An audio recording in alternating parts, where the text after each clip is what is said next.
This is why you need to master email security. Your inbox could be the gateway to your entire network. Ensuring the security of your email communications is crucial for protecting sensitive information and preventing cyber threats.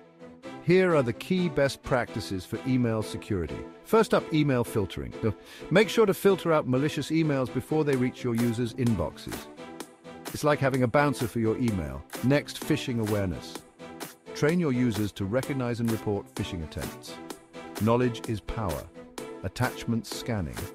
Scan those email attachments for malware and other threats. Think of it as a digital X-ray for your emails. Then, link verification.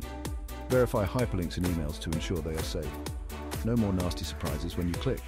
Secure email gateways. Use secure email gateways to protect against email-based threats. Consider it your email's first line of defense. Last, but definitely not least, user education. Educate your users on best practices for email security. Because a well-informed team is your best defense.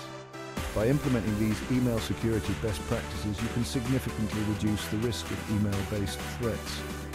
Filtering emails, raising phishing awareness, scanning attachments, verifying links, using secure gateways, and educating users are essential steps to maintaining secure email communications. Stay safe, stay secure, and keep that inbox protected.